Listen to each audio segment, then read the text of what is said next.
உம்முடைய சத்தியத்திலே என்னை நடத்தி என்னை போதித்தருளும். நீரே என் ரட்சிப்பின் தேவன். உம்மை நோக்கி நான் முழுவதும் காத்திருக்கிறேன்.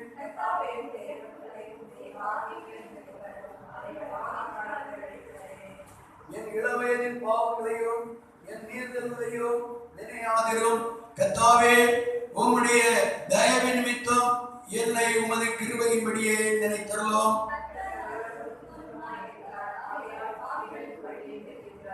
சாந்த குணமுள்ளவர்களை நியாயத்திலே நடத்தி சாந்த குணமுள்ளவர்களுக்கு தமது வழியை போதிக்கிறார்.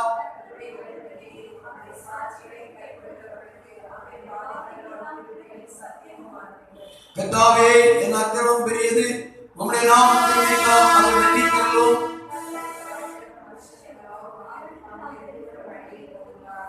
அவன் ஆத்மா நன்மையில் தங்கும், அவன் சந்ததி பூமியை சுதந்திரித்துக் கொள்ளும்.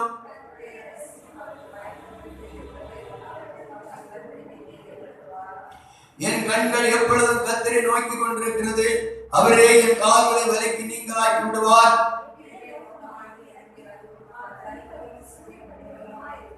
என் இருதயத்தின் வியாகுலங்கள் பெருகி இருக்கிறது. இடுக்கங்களுக்கு என்னை நீங்களாக்கிவிடும். என் சத்துருக்களை பாரும், அவர்கள் பெருகியிருந்து உக்கிரதையாய் என பயக்கிறார்கள்.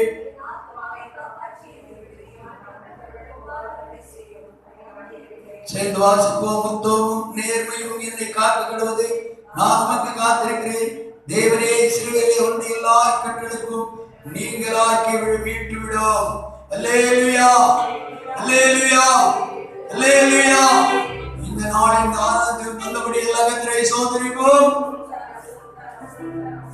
பிதாவாகிய தேவனை சோதரிப்போம். குமாரனாகிய இயேசுவை சோதரிப்போம். பரிசுத்த ஆவியானவரை சோதரிப்போம். எவரைக்காரவை காய்ச்சிப்படுத்தி நாம் கர்த்தரை சோதரிப்போம். நீரல்லால் எங்களுக்கு ஆரஞ்சோயின் யாரண்டு ஜீவனாதா. நீரல்லால் எங்களுக்கு ஆரஞ்சோயின் ஜீவனாதா.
இந்த அருமையான ஆராதனைக்குரிய நல்ல வேலை, நல்ல சந்தர்ப்பத்தை ஆண்டவர் தந்தபடியார். ரலையிலே சொல்லுவோம், இன்னொரு ரலையிலே சொல்லுவோம், இன்னொரு ரலையிலே சொல்லுவோம். இன்னைக்கு நாம் கர்த்தருடைய சமூகத்தில் வந்திருக்கிறோம். தேவமனிதனாகிய இந்த அருமையான தாவீது இந்த பாடலை பாடும்போது, உம்மை நோக்கி காத்திருக்கிற ஒருவரும் வெட்கப்பட்டு போகாதபடி செய்யும் என்று தேவ சமூகத்தை கெஞ்சுகிறார். தேவனை நோக்கி காத்திருக்கிறதான அவருடைய பிள்ளைகள் ஒருபோதும் வெட்கப்பட்டு போவது இல்லை. அவர்களுக்கு தேவன் தாம் தெரிந்து ஒரு வழி போதிக்கிறார் என்று 4ஆம் வசனங்களை நாம் படிக்கிறோம்.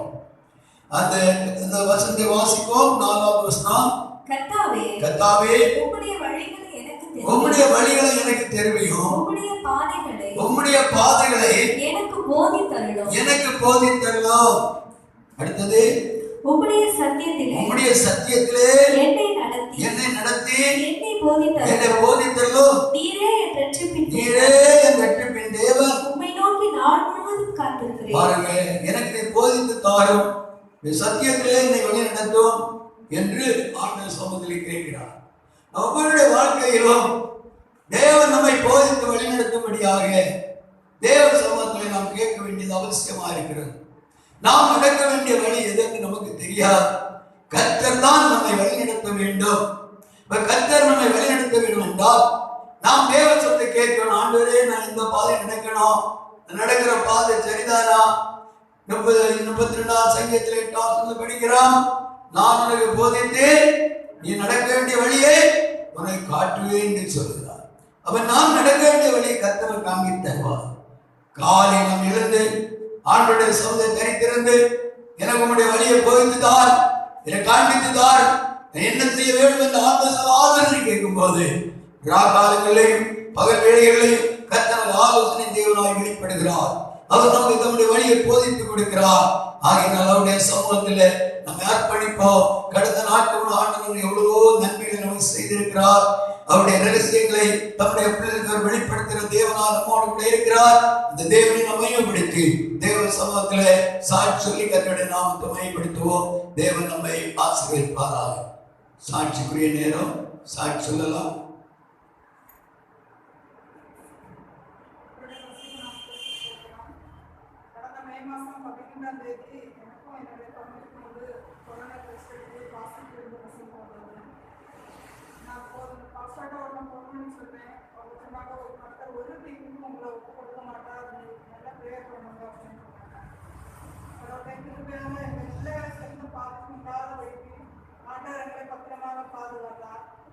இப்போ ஒரு வார மாசமா என்னன்னா தலையில ஒரு பக்கமா எனக்கு வலி இருந்துட்டே இருந்துச்சு. இப்போ டாக்டர் சொன்னாங்க ஸ்கேன் எடுத்து பார்க்கணும், தலையில ஏதாவது பிரச்சனை இருக்கும் அப்படின்னு சொல்லி. அப்புறம் ஸ்கேன் எடுத்து பார்த்தோம். நேற்றைக்கும் ஹாஸ்பிட்டல் போயிட்டு வந்தேன். டாக்டர் சொன்னாங்க ஒன்றும் இல்லை, பிரச்சனை ஒன்றும் இல்லை, எல்லாம் நார்மலாக தான் இருக்கு. டாக்டர் அப்படி அற்புதமாக ஒரு நாள் பாதுகாத்து கற்றுருக்கோம் அப்படின்னு சொல்லி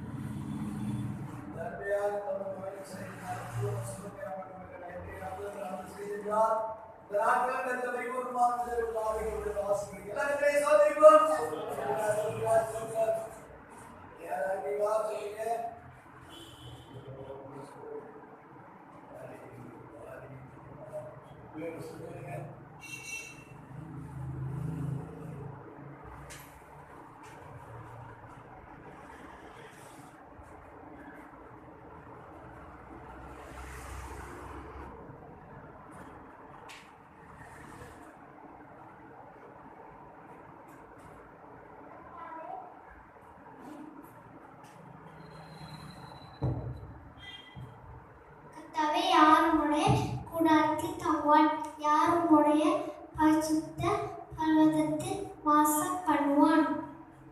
உத்தமனாய் நடந்து நீரே நடப்பித்து மகாராக சத்தியத்தை பேசுகிறவன் தானே.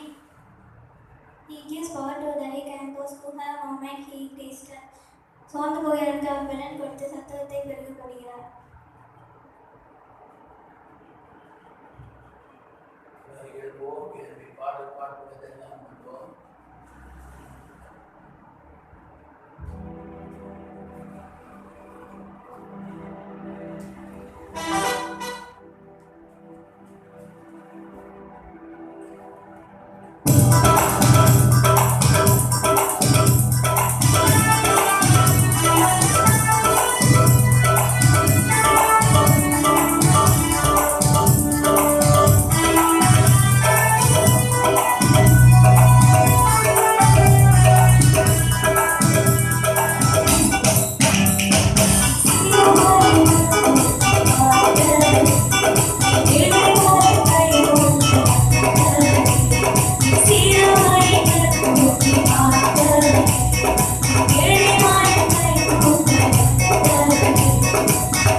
அப்படியே தேவனுடைய சமூகத்தோடு நான் ஜெபிக்கலாம்.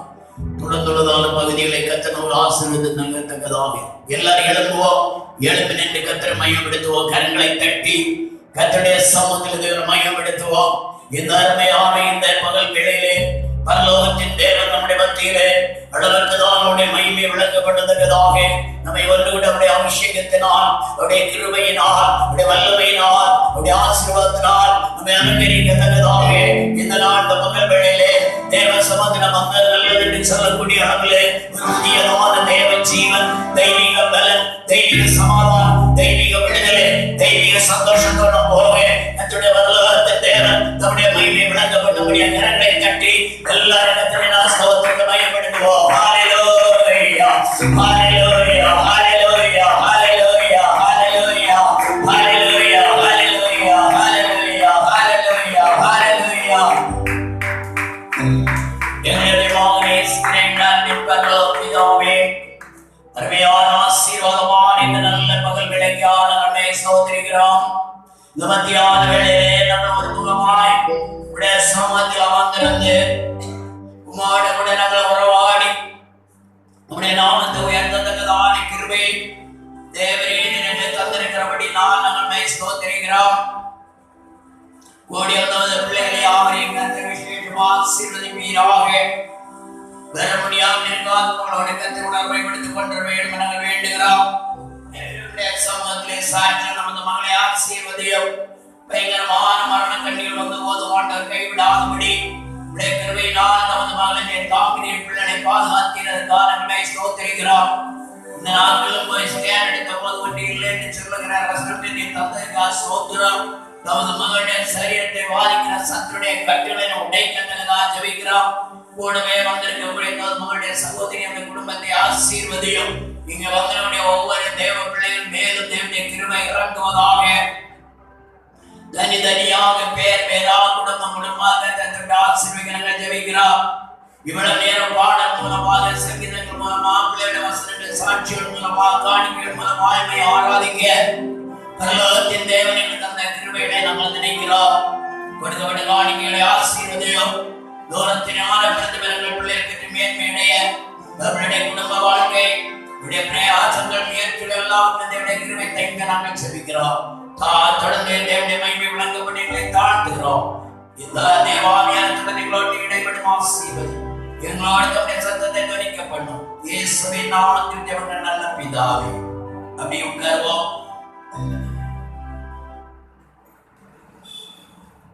எந்த சூழ்நிலையோ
கர்த்தருடைய சமூகத்தில் வந்திருக்கிறது நமக்கு மிகுந்த ஆசீர்வாதமான ஒரு நேரம்.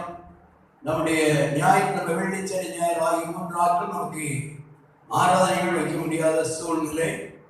அதன் மூலமாக இப்போது நாம் மற்ற நாட்களிலே மாறி மாறி ஆராதனைகளை வைத்துக் கொண்டிருக்கிறோம். இந்த வருகிற ஞாயிற்றுக்கிழமை வரையிலும் நமக்கு ரொம்ப கஷ்டமான சூழ்நிலை. அதுக்கு பிற்பாடு அறிவிப்புகள் எப்படி வருகிறது தெரியாது. ஆனாலும் நமக்கு அறிவிக்கப்படுகிறதான நாட்களிலே எப்படியாவது நான் கடந்து வந்து கர்த்தர் சமூகத்திலிருந்து கர்த்தரை ஆராதிக்க நம்மை மற்றும் அர்ப்பணிப்போம். நேற்று தினம் மாலையில் பெருந்திரவில் ஆராதனை இருந்தது. எல்லா தேவர்களும் மிகுந்த உற்சாகத்தோடு கடந்து வந்தார்கள். அங்குள்ள மக்கள் அதிகமான கடின உழைப்புகள் உழைக்கக்கூடிய மக்கள். ஆனால் அவர்களுடைய சரீர பலகீனத்தையும் ஷீனத்தையும் ஒன்றும் பாராதபடி மிகவும் உற்சாகமாக ஏதோ மிகுந்த சந்தோஷத்தோடு தேவசத்தை கூடி வந்து கர்த்தரை ஆராதித்தார்கள். அதே அனுபவம் நம்முடைய வாழ்க்கையில் இருக்கிறபடியா நான் தேவனை ஸ்தோத்திரிக்கிறேன். உங்களை யாரும் கர்த்தர் ஆசீர்வதிப்பாராக. அநேக பேர் வர முடியல. ஸ்கூல் இருந்த ஏதாவது பிள்ளைகளுடைய படிப்பு, அவர்களுடைய வேலைகள் காரியங்களாக அங்கே போயிருக்கிறார்கள். இனி வரும் நாட்களே அவர்கள் எல்லாரும் ஆராதனை கலந்து கொள்ள ஆண்டவர்களுக்கு தேவன் உதவி செய்வாராக. இப்போது ஒரு வேத வசனத்தை நாம் வாசித்து கர்த்தருடைய சமூகத்தில் சில நிமிஷம் வேத வசனத்தை நாம் தியானம் பண்ணி அப்படியே நாமத்தை மையப்படுத்துவோம். வாசிப்போம். 128ஆம் சங்கீதத்தினுடைய அதனுடைய 1-2 வசனங்களை வாசிக்க கேட்போம். 128ஆம் சங்கீதம் 1-2 வசனம். கர்த்தருக்கு பயந்து அவர் வழிகளில் நடக்கிறவன் எவனோ அவன் பாக்கியவான். உன் கைகளின் பிரயாசத்தை நீ சாப்பிடுவாய். உனக்கு பாக்கியமும் நன்மையும் உண்டாயிருக்கும். யாருக்கு? கர்த்தருக்கு பயப்படுகிறவர்களுக்கு. ஒரு அல்லேலூயா சொல்லுவோம். தேவனுக்கு பயப்படுகிற பயம் எந்த ஒரு தேவ பிள்ளையுடைய வாழ்க்கையில் இருக்கிறதோ அவர்கள் பாக்கியம் பெற்றவர்கள். அவர்களுடைய கையும் பிரயாசத்தை அனுபவிக்கும் கிருபையை கர்த்தர் கொடுக்கிறார். அவர்களை நன்மையினாலும் இரக்கங்களாலும் கர்த்தர் முடிசூட்டுகிறார். இந்த நாள் பகல் வேளையிலே தேவனுடைய வார்த்தை கேட்டுக்கொண்டிருக்கிற நம்முடைய வாழ்க்கையில ஆண்டவருடைய சமூகத்திலே நாம் எப்படி இருக்கிறோம் என்பதை நாம் சற்று நாம் ஆராய்ந்து அவர் சமூகத்திலிருந்து அவர் தேவனோடு கூட நாம் உறவாடுவோம். வேதத்திலே படிக்கிறோம். இந்த கர்த்தருக்கு பயப்படுதல் என்றால் என்ன? ஒரு கேள்வி உங்களுக்கு கேட்கிறேன், நீங்கள் சொல்லலாமா? கர்த்தருக்கு பயப்படுதல் என்றால் என்ன? சொல்லுங்க. தெரியல. நீதிமொழி 8:13ஆம் வசனம். தீமையை வெறுப்பதே கர்த்தருக்கு பயப்படும் பயம். அப்ப கர்த்தருக்கு பயப்படுதல் என்றால் தீமையை வெறுப்பதே. தீமையை வெறுக்கிறவரின் இடத்தை தேவன் எதிர்பார்க்கிறார். வேதத்திலே பார்க்கிறோம். தீமையை பாராத சுத்த கண்ணன் நம்முடைய ஆண்டவராகிய தேவன். சொல்லுவோம். தீமையை நாம் வெறுக்க வேண்டும். தீமை நம்முடைய ஜீவியத்தில் இருக்கக்கூடாது. எப்பொழுதும் நாம் தீமையை வெறுத்து கர்த்தருக்கு நாம் பயந்திருக்க வேண்டும் என்பதை கர்த்தர் நம்மளே எதிர்பார்க்கிறார். அவ்விதமாக தேவனுக்கு பயப்படுகிற பயத்தோடு நாம் இருந்தால் கர்த்தர் நம்மை போதித்து நம்மை நடத்துவார். வாசிப்போம். சங்கீதம் 25:12. கர்த்தருக்கு பயப்படுகிற மனுஷன் எவனோ கர்த்தருக்கு பயப்படுகிற மனுஷன் எவனோ அவனுக்கு தாம் தெரிந்து கொள்ளும் வழியை போதிப்பார். அப்போ கர்த்தருடைய போதனை யாருக்கு கிடைக்கும்? கர்த்தருக்கு பயப்படுகிற பிள்ளைகளுக்கு. அப்போ அவருடைய வழியை தேவன் வெளிப்படுத்துகிறார். இதுவே வழி, இதிலே நீ நட என்று கர்த்தர் நம்மோடு போதித்து நம்மை நடத்தக்கூடிய தேவன்.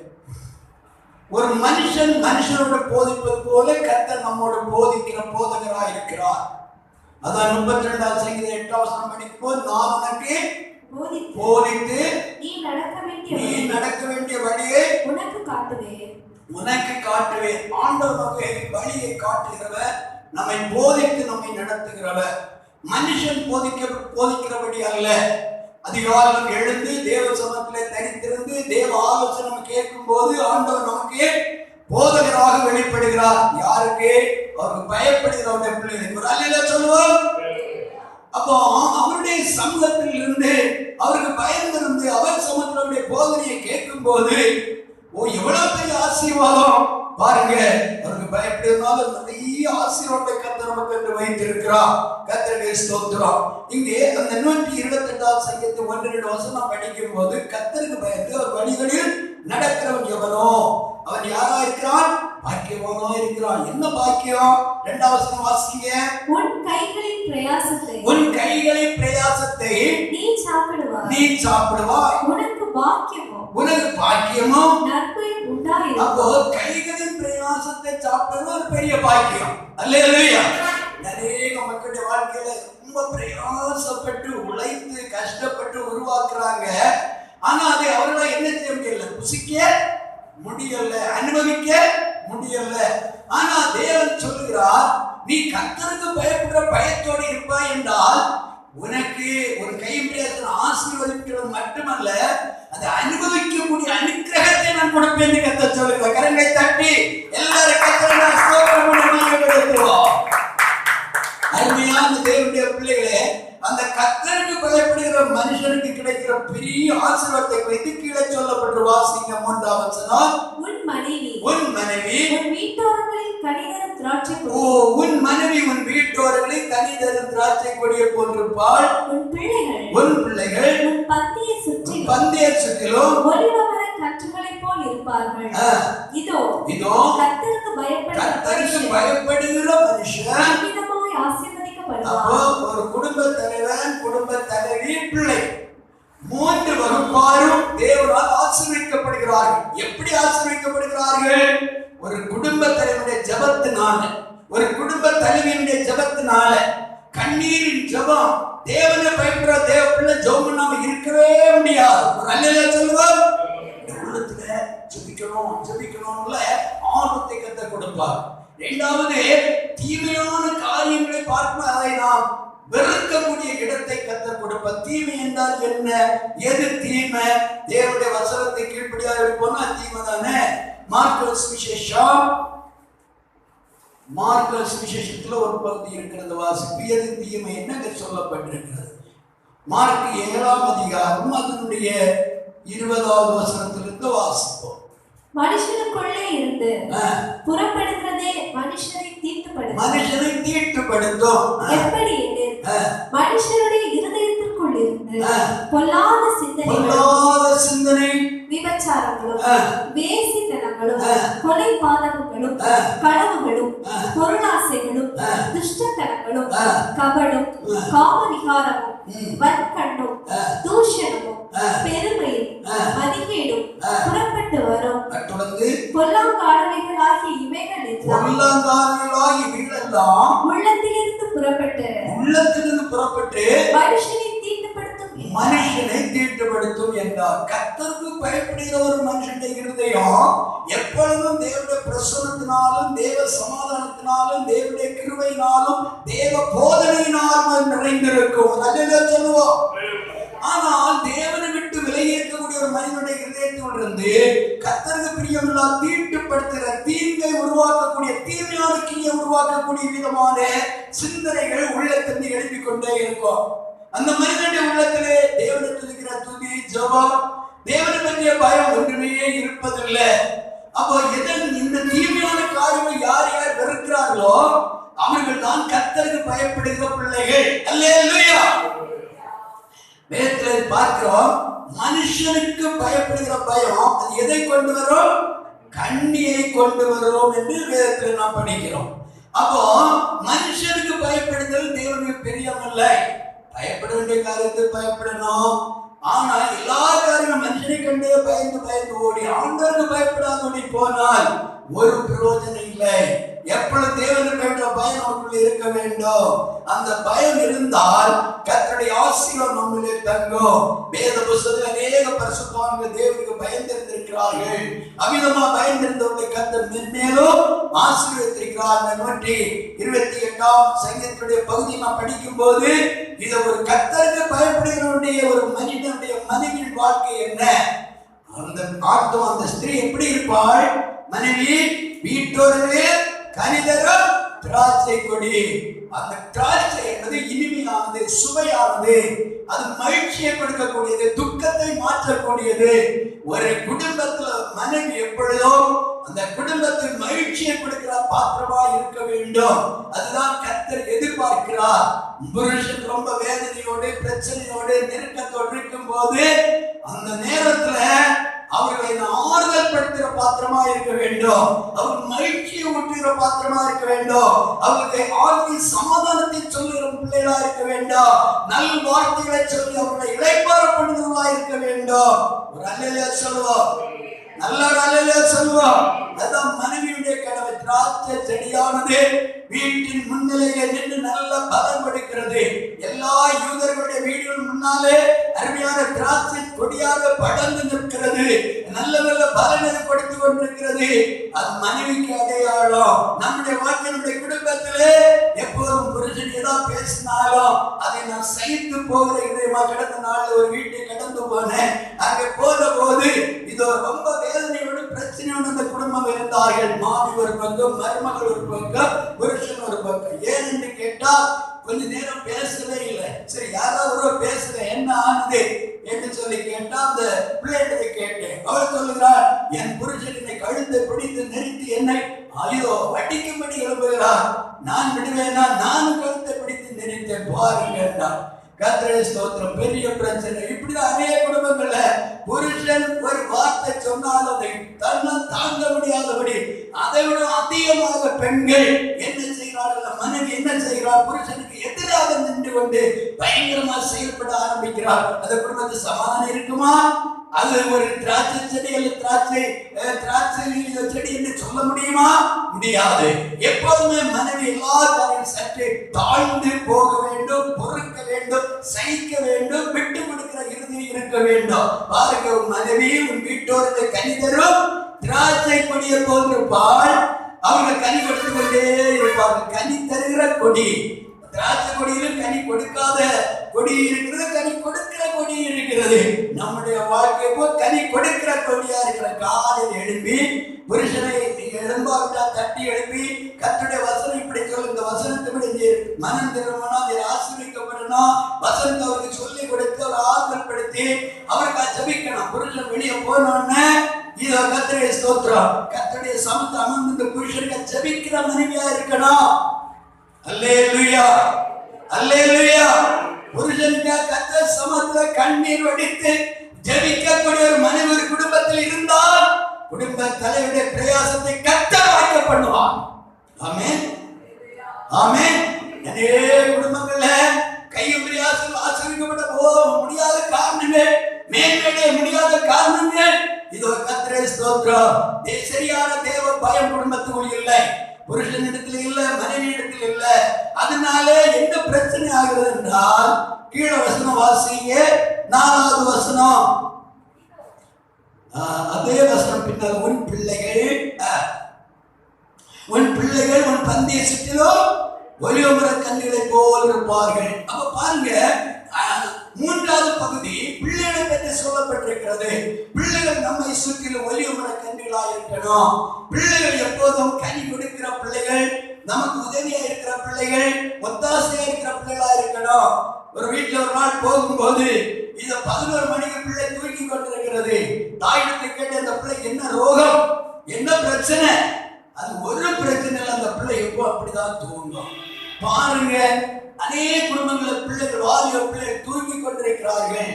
அப்படிப்பட்ட பிள்ளைகள் எப்படி ஒலிவமர கன்றுகளாக இருக்க முடியும்? ஒலிவமர கன்று என்பது ஒலிவ மரத்தை தாங்கி பிடிக்கிற கன்றுகள். ஒரு அல்லேலூயா சொல்லுங்க. பிள்ளைகள் எப்போ பெற்றோருக்கு உதவியா இருக்கணும். சின்ன பருவத்தின் பிள்ளைகளை பழக்க வைக்க வேண்டும். சிறு பருவத்தின் பிள்ளைகளை முதல்ல ஜெபத்துல பழக்க வைக்கணும், வேதவசனம் வாசிப்பில் பழக்க வைக்கணும்.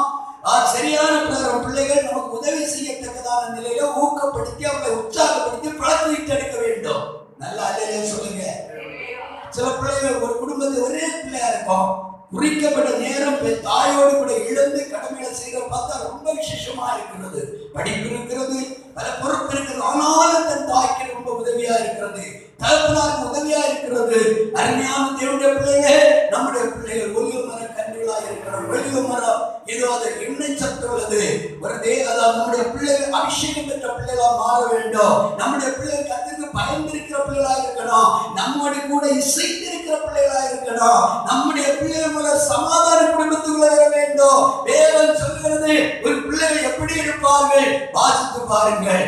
ஏசாயாவின் புஸ்தகம் அதனுடைய 54ஆம் அதிகாரம் 13வது வசனம். உன் பிள்ளைகள் எல்லாரும் கர்த்தரால் போதிக்கப்பட்டிருப்பார்கள். உன் பிள்ளைகளுடைய சமாதானம் பெரிதா இருக்கும். நம்ம பிள்ளைகளுடைய சமாதானம் பெரிதா இருக்கும். பிள்ளை இங்க வரணும், அங்க போக கூடாது. அல்லேலூயா, அல்லேலூயா. நம்ம பிள்ளைகள் எப்போதும் வேலியாடா இருக்க கூடாது, செம்மறியாடா இருக்கணும். புரியுதா என்ன சொன்னீங்க? வேலியாடுண்டா இங்கிருந்து துள்ளி அங்கேருந்து துள்ளி இங்க அப்படி போயிட்டு அந்த தாய் சொல்லுக்கு கீழ்படியாது, மேற்பன் சொல்லுக்கு கீழ்படியாது. அல்லேலூயா, அல்லேலூயா. ஆனா செம்மறியாடு அப்படி இல்லை. அது மேற்படைய சத்தத்தை கரெக்டா செவி கொடுத்து ஓடி வரும் என்கிறார். ஒரு அல்லேலூயா சொல்லுவோம். அப்படி இருக்கிற நம்ம பிள்ளைகள் நம்ம என்ன செய்யணும்? நான் போல கர்த்தருக்கு சரியா பயப்படணும். நம்முடைய இறுதி கர்த்தர்களை சரியா கர்த்தருக்கு பயப்படுற பயத்தோடு இருந்தால் நம்முடைய பிள்ளைகள் தேவனால் போதிக்கப்படுவார்கள். பிள்ளைகளால் வருகிற சமாதானத்தை நாம் காண்போம், அனுபவிப்போம். கரங்களை தட்டி பயப்படுகிற மனுஷன் இவ்விதமா ஆசீர்வதிக்கப்படுவார். இந்த பெரிய ஆசீர்வாதம் யாருக்குரியது? தேவனுக்கு பயப்படுகிற பிள்ளைகளுக்குரிய. எத்தனையோ பெரிய பெரிய குடும்பங்கள், நல்ல படிப்பு இருக்கிறது, உத்தியோகம் இருக்கிறது, ஏராள வருமானம் இருக்கிறது. எது இருந்தாலும் வீட்டுல சமாதானம் இல்லை.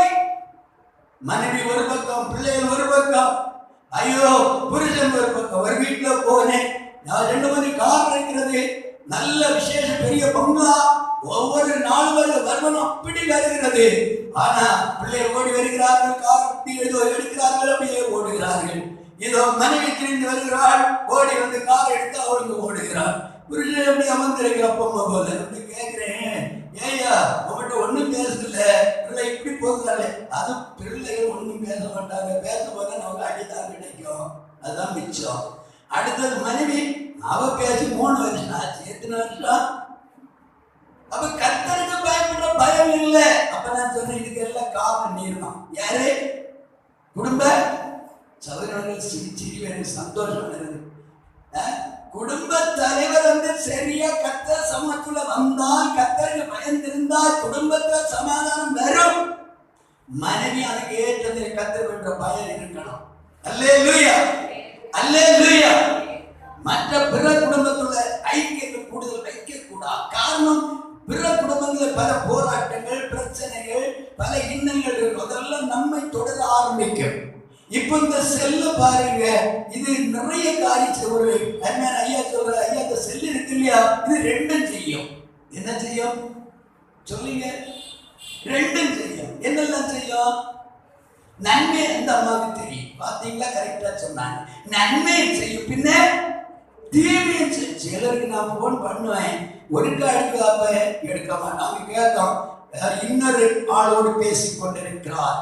சரி, ஒரு 10 நிமிஷம் கழிச்சு எடுத்தா, இல்லை இப்போ தொடர்பு இன்னொருவோட இதோ அவர் பேசுகிறார். இப்படி பேசி 1/2 மணிக்கூறும் ஆகும், பின்ன 1 மணிக்கூறும் ஆகும். இதுவெல்லாம் பேச்சு. நம்முடைய பேச்செல்லாம் கர்த்தருடைய சமூகமாக இருக்கணும். வாரத்தில் ஒரு 2 தடவை 3 தடவை ஊழியக்காரருக்கு போன் பண்ணி கேட்கணும், நல்லா இருக்குதுங்களா, சோமா இருக்குதுங்களா, இன்னைக்கு காலையில் எனக்கா சோம் பண்ண கரெக்ட் எடுத்து பார்ப்போம். ஒரு கரம் உயர, எங்கேயோ ஒரு கரம் பையன் உயர்ந்தது. ஆரம்பமா சகோதரி கர்த்தருடைய ஆசீர்வதிப்பார். பரவாயில்லை, பாய்க்குழங்க இன்னைக்கு என்ன மறந்தாச்சு. ஏன்னா இன்னைக்கு 6 நம்ம போய் பார்த்துக்கலாம், நல்லா இருந்தாருன்னா பார்க்கலாம். சரி பாருங்க, நம்ம வாழ்க்கையில இதோ இந்த போனால பல பிரச்சனைகள் நமக்கு வருகிறது. இல்லை, ஒரே காரியம், ஏதோ முக்கியமான விஷயம் பேசி கொண்டு வைத்து விட்டு கர்த்தருடைய சமூகத்தில் நீங்க அமர்ந்திருந்து, ஆண்டவரே என்னுடைய உள்ளத்துல தீமை வரக்கூடாது. அதாவது வேதம் சொல்லுகிறது, சொற்கள் மிகுதியினால் நல்ல தெரியுத, பாவம் இல்லாம போகாது. அப்ப பாவம் பெருகும், தீமை பெருகும். ஆண்டவருக்கு பயப்படுகிற ஒரு மனுஷன் தீமைக்கு நீங்களாக வேண்டும். வேதத்துல ஒரு மனுஷனை பற்றி சொல்லியிருக்கு. அவன் கர்த்தருக்கு பயப்படுகிற மனுஷன், அவன் தீமைக்கு நீங்களாகிற மனுஷன். வாசித்து பாருங்க, எடுத்தவங்க சீக்கிரமா எடுங்க. இதெல்லாம் உங்களுக்கு சாதாரணமான காரியம் தானே. துரிதமா எடுப்பீங்க, படிப்பீங்க சீக்கிரம். யோபின் புஸ்தகம் 1:1.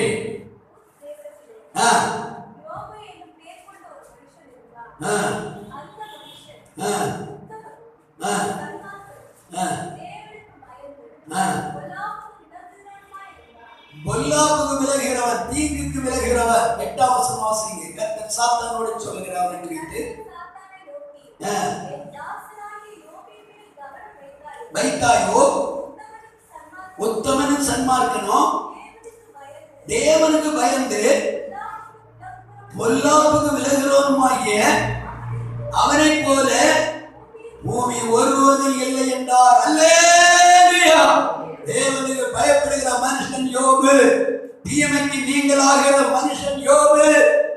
தீமை பாராத சுத்த கண்ணர் யோபை குறித்து விசேஷ சாட்சி கொடுக்கிறார். எனக்கு பயப்படுகிறவன், பொல்லாப்புக்கு நீங்கிறவன், உத்தமன், சன்மார்க்க, அவனை போல பூமியிலே ஒரு நல்ல மனிதன் இல்லை என்று கர்த்தர் சாட்சி கொடுத்தார். இந்த நாள் பகலிலே நம்மை குறித்து கர்த்தர் என்ன சாட்சி கொடுப்பார்? நாம் கர்த்தருக்கு பயப்படுற பயத்தோடு இருக்கிறோமா? தேவனுக்கு பயப்படுற பயம் இருந்தா காலை 4 மணிக்கு மேல தூக்கம் வராது. இல்ல 5 மணிக்காவது நம்ம எழும்பிடுவோம். 1 மணிக்கு கர்த்தருடைய பாதத்தில் நம்ம புருஷனுக்காக ஜெபிப்போம், சபைக்காக ஜெபிப்போம், ஊழியக்காரனுக்காக ஜெபிப்போம், பக்கத்திலே அழிந்து வரும் மக்களுக்காக ஜெபிப்போம். ஆண்டவரே, வந்ததுக்கு பொருந்தா பிரச்சனை எனக்கோ, என் சபையின் மக்களுக்கோ, என் இனஜனத்துக்கோ, பக்கத்தில் அந்த தெருவில் உள்ள ஜனத்துக்கோ வரக்கூடாது. நீ திறப்பில் நிற்கக்கூடிய இருதயம் உனக்கு இருக்கும். அதுதான் தேவனுக்கு பயப்படுகிற பயம். அல்லேலூயா சொல்லுங்க. பாருங்க, நம்ம இருதயம் அப்படியே கர்த்தருடைய சமூகத்துல தரித்திருக்கிற ஒரு அனுபவம் இருந்தா இவ்வளவு பெரிய ஆசீர்வாதம் நம்மை தேடி வரும். பாருங்க, நம்முடைய வாழ்க்கையில கர்த்தருக்கு பயப்படுற பயம் இல்லாதபடி போகுதுன்னா எதையோ பேசி பேசி யார் யாரோடு தொடர்பு கொண்டு கடைசியில வாழ்க்கையில பெரிய பிரச்சனைகளை மாட்டி விடுறாங்க. கடைசி சொல்ல நான் இதை சொல்லவே இல்லை, எனக்கு தெரியவே தெரியாது, எங்கிருந்து சொல்லிட்டாங்க, அதை இனி மறைக்கிறதுக்கு என்ன செய்யறது? அதனால அதிகமான தொடர்பு அந்நிய ஜனத்தோடு வைக்க கூடாது. தேவனோட ஐக்கியமா இருக்கணும், கர்த்தருடைய பாதத்தில் அமர்ந்து இருக்கணும். தேவனுக்கு பயப்படுற பயம், தாவீது சொல்லுகிறான், ஆண்டவரே உமக்கு பயப்படுற பயத்தா என் உடம்பே சிலிக்கிறது என்று சொல்லுகிறான். அவ்வளவு தூரம் தேவனுக்கு பயப்படுற பயத்தோடு இருந்தார் தாவீது. நம்முடைய வாழ்க்கையை தேவனுக்கு பயப்படுற பயம் நம்மில் இருக்கிறதா? நம்மை சிந்தித்து பார்ப்போம். அதுதான் மிக முக்கியம் என்று வேதம் சொல்லுகிறது. யோபின் புத்தகத்தில் படிக்கும் போது யோபை கர்த்தர் சோதனைக்கு ஒப்பு கொடுத்திருந்தாலும் அதை தாண்டி வரும்போது, சோதனை செய்து வரும்போது கர்த்தர் அவர் என்ன செய்தார்? அந்த யோபை ஆண்டவர் எப்படி ஆசீர்வதித்தார்? வாசித்து பாருங்க. யோபின் புத்தகம் ஹல்லேலூயா 12 வாசிப்போம். கர்த்தர் யோபின் முன்னிலைமையை பார்க்கிறார். கர்த்தர் யோபின் முன்னிலைமையை பார்க்கிறோம். அவன் பின்னிலைமையை ஆசீர்வதித்தார். அவன் பின்னிலைமை ஆசீர்வதித்தார். 14000 ஆடுகளும் 10000 ஆடுகளும் 6000 ஒட்டகங்களும் 1000 ஏர்களும் 1000 கழுதைகளும் அவனுக்கு உண்டாயின. பாருங்க, எல்லாவற்றையும் இரட்டிப்பான ஆசீர்வாதத்தை கர்த்தர் கொடுத்தார். திரும்பவும் அவனுடைய வாழ்க்கையில் நல்ல அருமையான புத்திரிகளையும் புத்திரர்களையும் கொடுத்தார். 11ஆம் வசனம். 7 குமாரரும் 3 குமாரத்திகளும் அவனுக்கு பிறந்தார்கள். மூத்த மகளுக்கு எமிமாள் என்றும், இரண்டாம் மகளுக்கு எத்சியாள் என்றும், மூன்றாம் மகளுக்கு கேரேனாபுக் என்றும் பெயரிட்டார். பாருங்க, தொடர்ந்து தேசத்தில் எங்கும் யோபின் குமாரத்திகளைப் போல் சௌந்தரியமான பெண்கள் காணப்படவில்லை.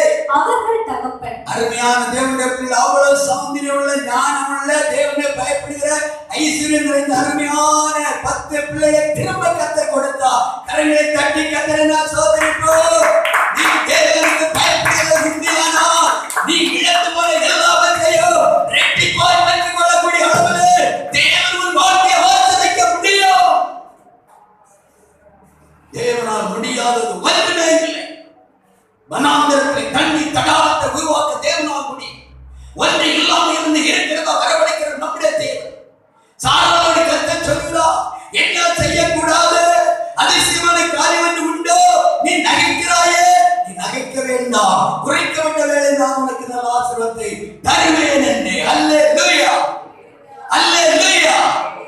வருமானம் எப்படி இருக்கிறது, நம்முடைய சூழ்நிலை எப்படி இருக்கிறது, அது நாம் பார்க்க வேண்டிய தேவையில்லை. உண்மையாய் கர்த்தருக்கு நீ பயப்படுகிறது உண்மையானால், உண்மையாய் கர்த்தருக்கு பயந்து நீ இருப்பது உண்மையானால், தேவனுக்கு பயப்படுற பயத்தோடு தேவ பிள்ளை ஒரு நாளும் தேவன் கைவிடவே மாட்டார். வாக்குத்தத்தம் கொடுத்த தேவன் உண்மையுள்ளவர், ஏற்ற காலத்தில் நிறைவேற்றியே ஆகும். அந்த வாக்குத்தத்தத்தை ஏற்ற யோக்கியம் உள்ளவர்களாய், அந்த வாக்குத்தத்தத்துக்கு பாத்திரவான்களாய், அந்த வாக்குத்தத்தத்தை சுதந்திரிக்க தகுதியுள்ள ஆத்மாவாய் கர்த்தருடைய பாதத்தில் அமர்ந்திருந்து அமர்ந்திருந்து கண்ணீரோடும் பெருமூச்சோடும் 1/2 மணிக்கூர் 1 மணிக்கூர் 2 மணிக்கூர் கர்த்தருடைய பாதத்தில் கண்ணீரை வடித்து தேவனோடு உறவாடு. பக்கத்து வீட்டு போகாத, உன் வீடு அடைத்துக் கொண்டு உன் பிள்ளைகளோடு ஒரு மனுஷனோடு இல்லை நீ தனித்த பாத்திரமா கர்த்தருடைய பாத்திரம் நிற்கிறேன். இந்த வார்த்தையை தந்தை நான் என்ன செய்யணும்? ஆண்டவரோடு நான் நெருங்கி விழாகும். உலக மனுஷனோட அல்ல, உலக மனுஷனோட தொடர்பு வைக்க வாழ்க்கை கண்ணியாக மாறும். தேவைக்கு மட்டும் பேசணும், தேவைக்கு மட்டும் காரில் ஈடுபடணும். மற்றபடி அதிகமான நேரம் தேவனோடு, அதான் ஏனோக்கு தேவனோடு எத்தனை வருஷம் சஞ்சரித்தார்? 300 வருஷம் சஞ்சரித்தார்.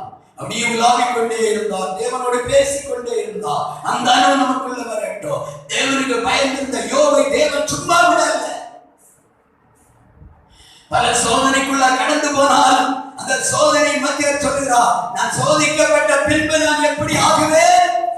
சுத்த பொன்னாக மாறுவேன். கரங்களை தட்டி எல்லாரும் உன்னை பொன்னாக மாற்றுகிறவர் கர்த்தர். மனுஷனுடைய பார்வையிலே யோபு அறிவிக்கப்பட்டா, நாங்கள் மனுஷனுடைய பார்வையிலே யோபு தூசிக்கப்பட்டா, யோபு வெறுக்கப்பட்டா, எல்லாரும் வேண்டாம் வெறுப்பார். சொந்த மனைவி வரையிலும் நீ இதோ தேவனை தூசித்து ஜீவனை விட்டுவிட வந்தவர் கடந்து இதோ தூரம் போய்விட்டார். பிள்ளைகளும் அழிந்தார்கள், எல்லா செல்வம் அழிந்தது, உலகத்தால் வெறுக்கப்பட்டு ஒதுக்கப்பட்டார். அந்த சூழ்நிலை அந்த சோதனை சகித்தார். சகித்த யோபுடைய வாழ்க்கையில கர்த்தர் யோபு என்ன சொன்னார் தெரியுமா? யோபு என் பார்வையிலும் நிதானமாய் பேசின ஒரு தாசன். அந்த வேதனை மத்தியிலே தாறுமாறாய் பேசல, சோதனை மத்தியிலே சோதனையிலிருந்து அவிசுவாசப்படவோ எனக்கு எதுவும் முறுமுறுக்கவோ இல்லை. அவன் நிதானமாய் பேச. இந்த வார்த்தையை வாசிக்க பார்க்கலாம். ஹல்லேலூயா, ஹல்லேலூயா.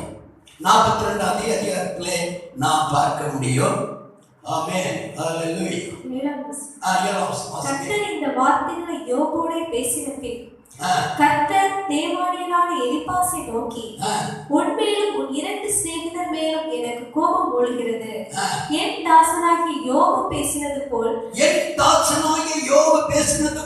நீங்கள் என்னை குறித்து நிதானமாய் பேசவில்லை. நீங்கள் என்னை குறித்து நிதானமாய் பேசவில்லை. என் தாசனாகிய யோபு அந்த இவ்வளவு பெரிய உபத்திரத்தின் மத்தியிலும் கர்த்தர் தம்முடைய மகிமையுள்ள பிரசன்னத்துக்குள்ளும் பாதுகாப்புக்குள்ள யோபை வைத்திருந்தார். யோபு பேசுற ஒவ்வொரு வார்த்தையும் கர்த்தர் கவனித்துக் கொண்டிருந்தார்.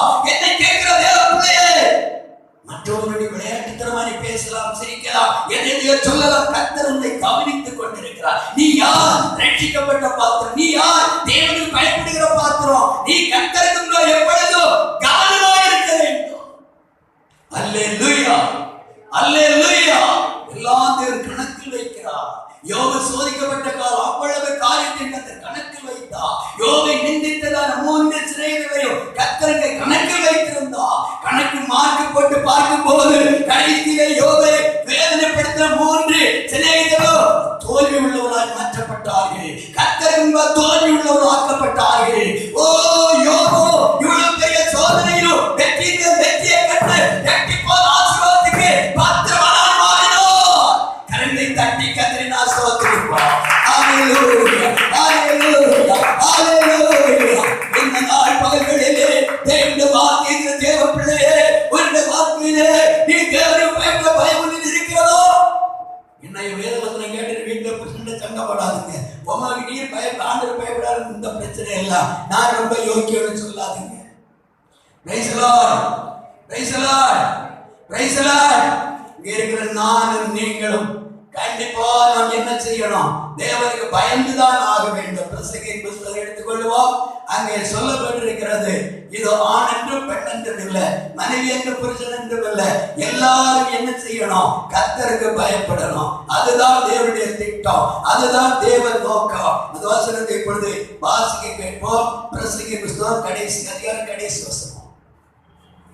ஒவ்வொரு கிரியையையும் அந்தரங்கமான ஒவ்வொரு காரியத்தையும் நன்மையானாலும் தீமையானாலும் தேவன் நியாயத்திலே கொண்டு வருவார். காரியத்தை கடத்துகையை கேட்போமாக தேவனுக்கு பயந்து அவர் கற்பனைகளை கைக்கொள். எல்லா மனுஷர் மேலும் விழுந்த கடமை இதுவே. அருமையான தேவ பிள்ளையே, நம்ம மேல் விழுந்த கடமை, ஒரு குடும்ப தலைவியின் மேல் விழுந்த கடமை, குடும்ப தலைவன் மேல் விழுந்த கடமை, பிள்ளைகள் மேல் விழுந்த கடமை, தேவனுக்கு பயப்பட வேண்டும். தேவனுக்கு பயந்திருக்கிற ஒரு ஆத்மா தீமையை விட்டு எப்பொழுது நீங்களாயிருப்பாங்க. ஹல்லேலூயா, ஹல்லேலூயா. தீமையை அணுகக்கூடாது என்று ஜெபிக்கிறார். யார் ஜெபம் பண்ணது? தீமை என்னை தொடக்கூடாது என்று ஜெபிக்கிறார் யாபேஸ். அல்லேலூயா, அல்லேலூயா. தீமைக்கு என்னை நீங்களாக்கி விடும் ஆண்டவரே என்று கேட்கிறார். தீமை செய்கிறவருடைய பெயர் எங்கே இருக்கிறது? அந்த பெயரை, அவருடைய நாமத்தை தேவன் கிறுக்கி போடுகிறார். துன்மார்க்கனுடைய பெயர் புழுதியில் எழுதப்பட்டிருக்கின்ற வேதம் சொல்லுகிறது. ஆனா கர்த்தருக்கு பயப்படுற பிள்ளைகளுடைய பெயரோ ஜீவ புத்தகத்தில் இருக்கிறது. கரங்களை தட்டி எல்லாரும் கர்த்தரை ஸ்தோத்திரம் பண்ணுவோம். ஹல்லேலூயா, ஹல்லேலூயா, ஹல்லேலூயா. இவ்வளவு நேரத்தை இன்னும் அநேக சம்பவங்கள் உங்களோடு கூட பகிர்ந்து கொள்ள வேண்டிய அந்த யோவின் சம்பவத்தை நிறுத்த போகிறேன். யோவின் வாழ்க்கையில கர்த்தர் இவ்வளவு பெரிய காரியத்தை எல்லாம் அழிந்து, எல்லாம் தன்னுடைய தோல் முதலான எல்லாம் அழிந்து போய் இதோ வெறும் எலும்பு கூட இருக்கக்கூடிய சூழ்நிலை மத்தியிலும் கூட என் மீட்பர் உயிரோடு இருக்கிறார், என் சொந்த கண்ணினால் அவரை காண்பேன் என்று விசுவாசத்தோடு கர்த்தரை துதித்தார். இந்த நாள், இந்த அருமையான இந்த நேரத்துல நம்ம எல்லாம் கவனிப்போம். நம்ம எங்களுடைய தேவனுடைய அர்ப்பணித்து, ஆண்டவரே, நான் உமக்கு பயப்படுற பயம் எனக்குள்ள வரட்டும், உமக்கு பயந்திருக்கிற பாத்திரமான மாற்றுங்க.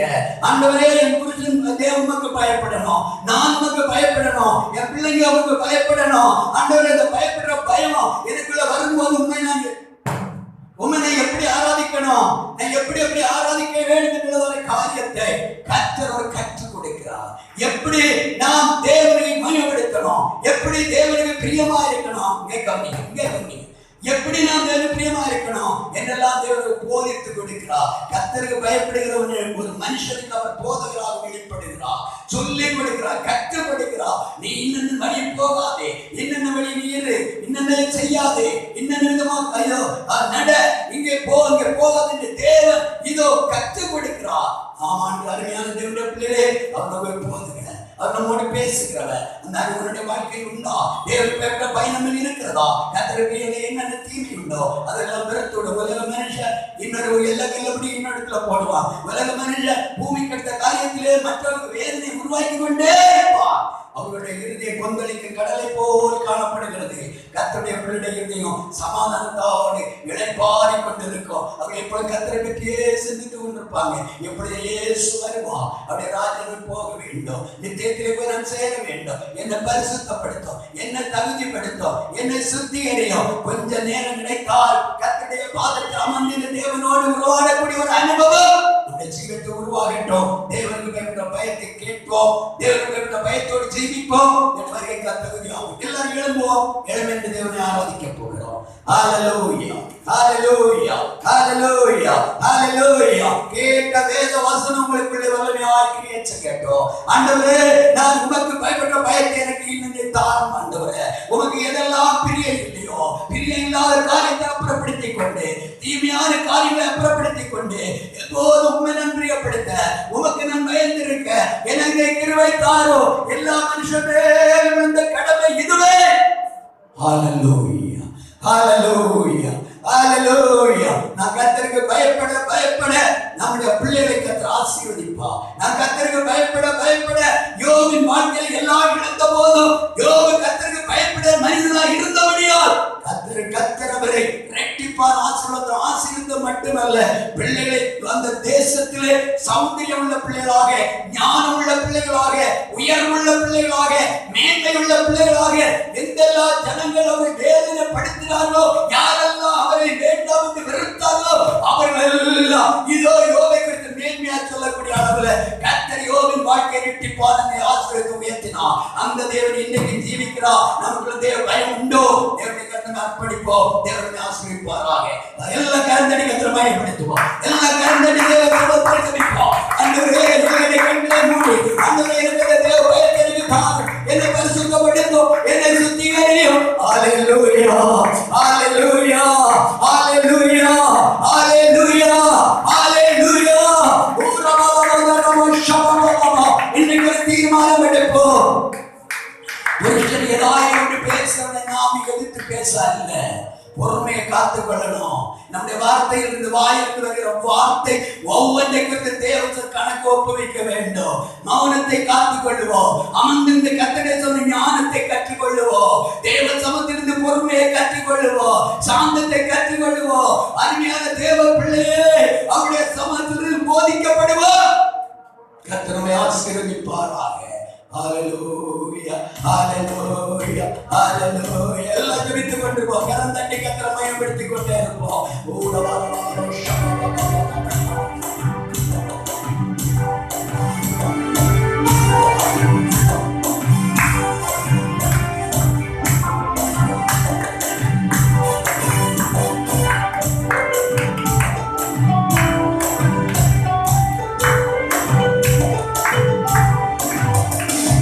Sabe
எல்லாம் இழந்து போன போதும் ரெட்டிப்பால் ஆசிரியப்பட்ட பாக்கியம் கிடைத்தது. யோகனை கண்டு சாட்சி கொடுக்கிறார். அவ்வளவு பெரிய வேறு நடந்த சூழ்நிலையும் என் தாசனாகிய யோபு அவர் நிதானமாய் பேசின ஒரு மனிதர். அன்பாரமாய் பேசவில்லை. அவர் எந்த விதமான பாவம் செய்யவில்லை. பிள்ளையே, உன்னுடைய வார்த்தையை குறித்து கர்த்தர் கவனமாக இருக்கிறார். நாம் என்ன பேசுகிறோம் என்பதை குறித்து கர்த்தர் கவனித்துக் கொண்டிருக்கிறார். எந்த விதத்தில் நாம் தீமை செய்யக்கூடாது. தீமையை நாம் தூரே தள்ளிக்கொண்டு பரிசுத்தத்தை பெற்றுக் கொள்வோம். பயப்படுகிற பயம் நம்மில் முழுமையாய் காணப்படட்டும். தேவனுக்கு பயப்படுகிற பயம் இருக்கும் போது தீமை நம்மை அணுகாது. தீமையான காரியங்கள் கர்த்தர் பேசுவார்கள். தீமை செய்யாதே, இந்த வழியில் போகாதே, இப்படி பேசாதே. கர்த்தர் உங்களோடு பேசுவார். ரட்சிக்கப்பட்ட ஆத்மாவே, ஞானம் நடந்த தேவ பிள்ளையே, அபிஷேகம் கொண்ட தேவ பிள்ளையே, ஓ தேவனை அன்பரிசித்த ஆத்மாவே, அவர் உன்னுடைய போதகர் உன்னோடு பேசுகிறவர், உன் பிள்ளையோடு பேசுகிறவர், உன் புருஷனோடு பேசுகிறவர். நீ தேவனை பயத்தோடு இருந்தால் குடும்பத்தை தலைவரிச்சுக் கொண்டு வர முடியும், பிள்ளைகளை கொண்டு வர முடியும். தேவனை கர்த்தர் அர்ப்பணிப்போம், தேவனை பயப்படுவோம், அவரை காயப்படுவோம், தீமையை வெறுப்போம். கர்த்தர் சீக்கிரமாய் வருகிறோம். எங்களை அதிகமாக நேசிக்கிற பரலோக பிதாவே, ஆசீர்வாதமான இந்த நல்ல பகல்களுக்காக நாங்கள் ஸ்தோத்திரிக்கிறோம். சற்று நேரம் கர்த்தருடைய வேதத்தின் மகத்துவங்களை தியானித்து என் தேவாதி தேவனோடு நாங்கள் நெருங்கி உறவாட பரலோகத்தின் தேவர்கள் தந்த கிருபைகளுக்காக ஸ்தோத்திரம். கூடிய பிள்ளைகள் யாவரையும் ஆசீர்வதி. கேட்கப்பட்ட ஒவ்வொரு வார்த்தைகளும் ஆத்மாவின் பிரயோஜனமாய் நன்றாய் மாறுவதாக அந்த யாவரை தனித்தனி அப்பேர்களை தொட்டு ஆசீர்வதி. தேவ சமாதானத்தோடு பிள்ளைகளை கர்த்தர் நாம வழிநடத்துகிறார். குடும்பங்களில் இருக்கிற பிரச்சனைகள், நெருக்கங்கள், கடன் போராட்டம், வியாதிகள், அந்த காலத்தின் சக்திகள், இடையூறுகள் இதெல்லாம் உடைக்கப்படத்தக்கதாக குடும்பத்திலே சமாதானம் பெருகும்படியா குடும்ப தலைவர், குடும்ப தலைவி, பிள்ளைகள் கர்த்தருடைய சமூகத்துக்கு பயப்படுகிறவர்களாயிருந்து, கண்ணீர் விட்டு ஜெபிக்கிற பிள்ளைகளாயிருந்து, தேவனோடு நெருங்கி உறவாடுகிற ஐக்கியங்களும் ஆத்மாக்களாயிருந்து ஜீவிக்க கர்த்தர் உதவி செய்யும். வருகையிலே நாங்கள் எங்களை குறித்து கணக்கு ஒப்புவிக்க வேண்டும். ஏற்ற நிலையில் உனக்கு பிரியமுள்ள பாத்திரங்களாய் காத்துக்கொள்ளும். அந்த யாவையும் தேவனுடைய கிருபைக்குள் வரை சமாதானத்தோடு அனுப்பும். துதி கன மகிமை யாவும் உமக்கே செலுத்துகிறோம். இயேசுவின் நாமத்தில் ஜெபம் கேளு நல்ல பிதாவே. என் ஆத்மாவே கர்த்தரை ஸ்தோத்திரி, என் முழு உள்ளமே உம்முடைய பரிசுத்த நாமத்தை ஸ்தோத்திரி. என் ஆத்மாவே கர்த்தரை ஸ்தோத்திரி, கர்த்தர் செய்த சகல உபகாரங்களையும் மறவாதே. ஆமென். நம்முடைய கர்த்தராகிய இயேசு கிறிஸ்துவின் கிருபை, பிதாவாகிய தேவனுடைய அன்பு, பரிசுத்த ஆவியுடைய அந்யோன்ய ஐக்கியம் நம்மவரோடு கிறிஸ்துவோடு வரை மட்டும் சதா காலங்களில் தங்கி இருப்பதாக. ஆமென். ஆமென்.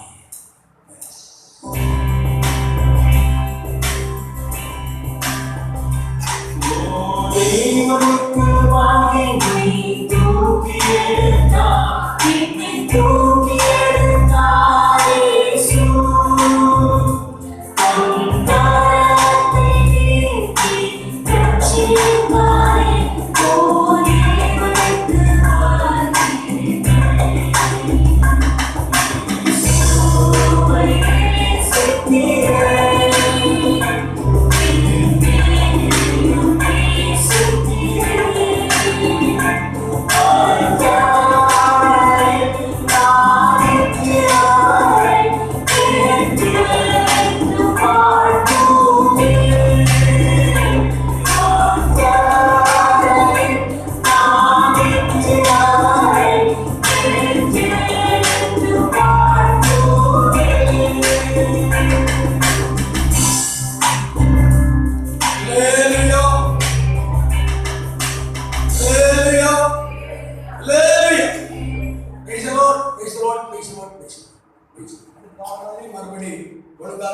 உங்களுக்கு போன் பண்ணி சொல்லுவேன். நாளை கருத்து வாருங்கள், கருத்து ஆசிரியர் யாருக்கு ஜெபிக்கணும்னா முன்னாடி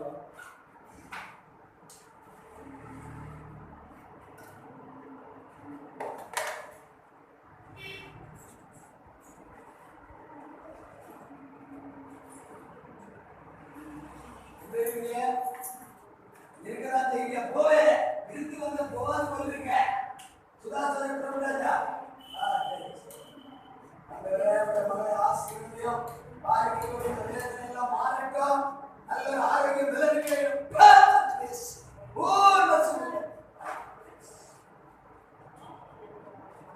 எப்படி இருக்கிறீங்க?